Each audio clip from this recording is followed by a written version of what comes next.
el tema de las remuneraciones, ¿no? Al menos eso me demuestra China, Vietnam, El Salvador, lo cual se ha comparado, digamos, Perú.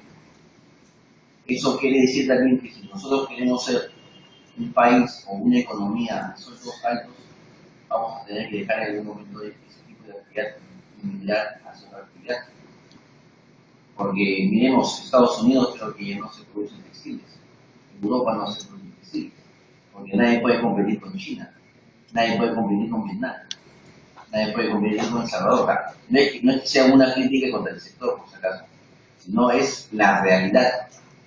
Lamentablemente, acá hay lo que se llama el derecho laboral, hay una descentralización, ¿no? Las grandes empresas se descentralizan y ponen justamente sus grandes fábricas en ese tipo de empresas porque sus costos son menores. Ahora, ese es el comentario que quería hacer Señor presidente, con el saludo cordial a los representantes del sector de exportaciones no tradicionales en el sector textil.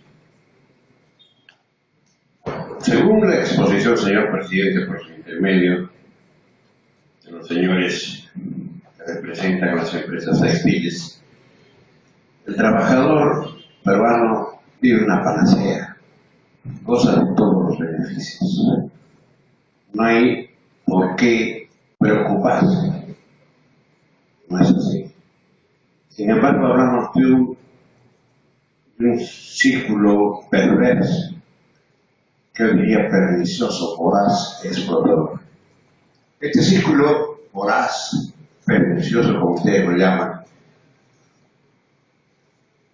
no hace sino aprovechar de las circunstancias de escasez de trabajo.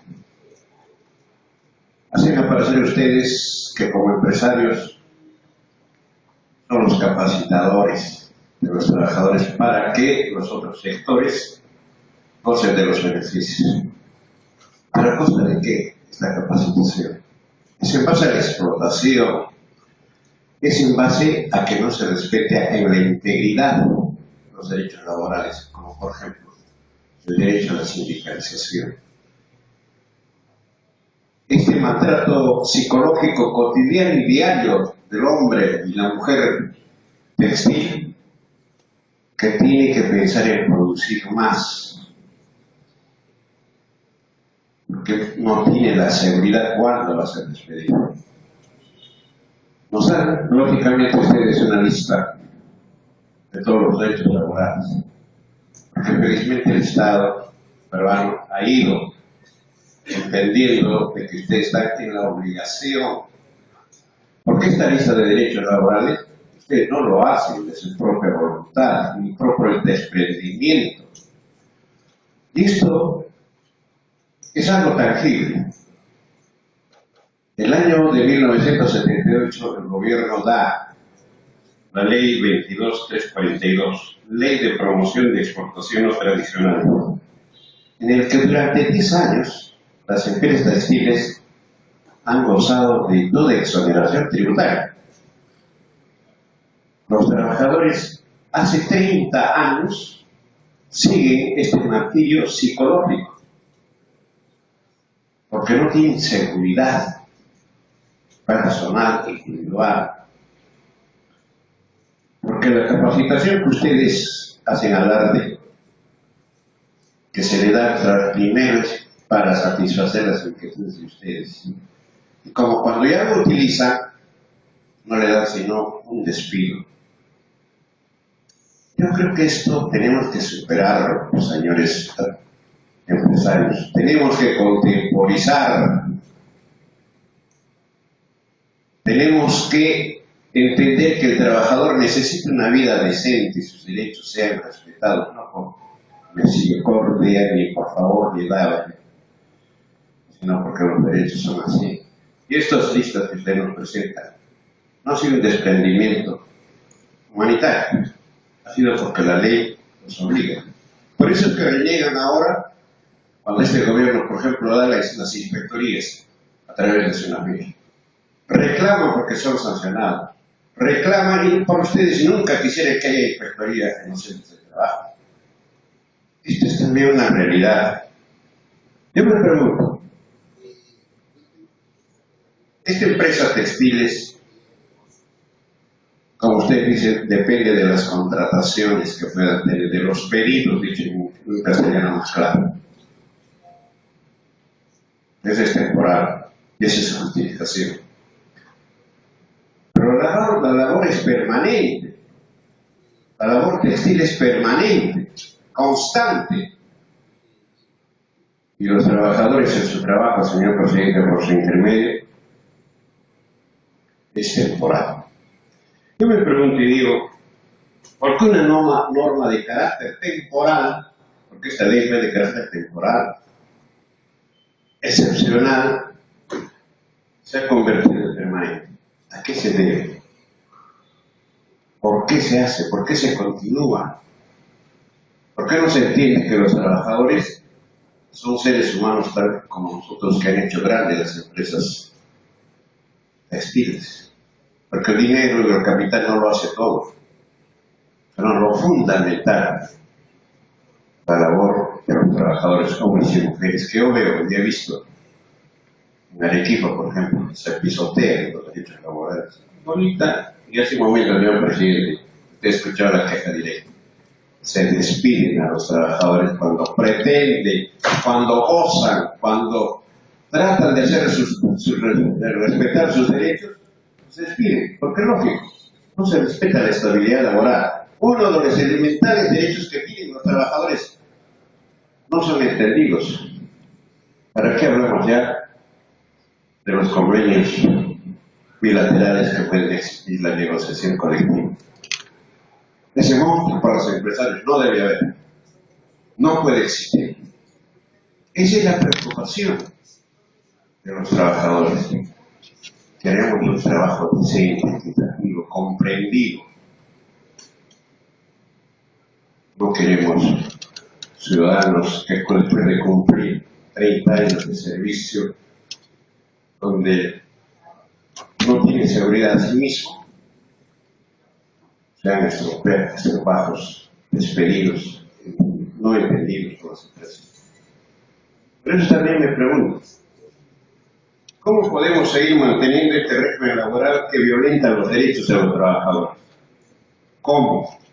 ¿Por qué? ¿Cómo podría un trabajador de tipo que ha sufrido un accidente de trabajo o enfermedad como la TBC y otros que pues son más graves últimamente, estar amparado por un seguro de salud si su contrato no sabe cuándo fenece? No sabe si mañana animosamente se despierta, se persigue y sale a trabajar y encuentra un aviso, despedido. Y si es dirigente, peor. ¿A dónde recurre? No tiene derecho a sindicalizarse. Otro de los derechos fundamentales de defender los derechos de los trabajadores. ¿Por qué tenemos trabajadores en las mismas condiciones laborales de hace 30 años, cuando se dio ese decreto, o esa ley de la 22? Sin importarnos, señores, con el respeto que se merecen a través de la presidencia, sin importarles el principio de primacía de la realidad, tantas veces cautelado y dictaminado por el Tribunal Constitucional y la Corte Suprema. Estos y muchos casos podríamos analizar frente a la panacea que ustedes parecen que dieran a los trabajadores, pero en realidad no es así. No es así. Lógicamente, no vamos a cambiar el pensar ni la forma de ser de ustedes. Pero pongamos la mano al pecho. Tenemos que actualizarnos en las leyes. No podemos vivir de leyes de hace 30 años con artículos que no respetan derechos laborales. Eso entiendan. Claro, los trabajadores no son sus servidores para generar riqueza, son sus socios. Porque si los trabajadores no están con sus debidos derechos, no están entendidos, no están comprendidos, no son buenos socios. Ya la explotación ha pasado, si va a pasar, para la redundancia. Eso es lo que queremos nosotros. La actividad textil La exportación es una actividad económica permanente, vuelvo a reiterar. En eso tenemos que concordar, salvo error con tu omisión. No es temporal, no es temporal. Los negocios serán temporales. Por tanto, no puede existir pues el contrato temporal o eventual con un tiempo indeterminado. Entonces, señor presidente, nos gustaría que así como se ha escuchado a los señores representantes de las empresas textiles, en alguna oportunidad se le dé también el tiempo necesario, con la amplitud que se hace el día de hoy, a los dirigentes de los trabajadores textiles. Que venga también el país, sepa cómo es el comportar y el decir de los empresarios y cómo es el vivir y el sufrimiento de los trabajadores. Me alegra que está dando buenos resultados. Ahora hay que exacto la palabra de moda, aunque también a veces no tanto. Pero la franqueza es necesario decirlo. Siempre relegado contra la hipocresía política.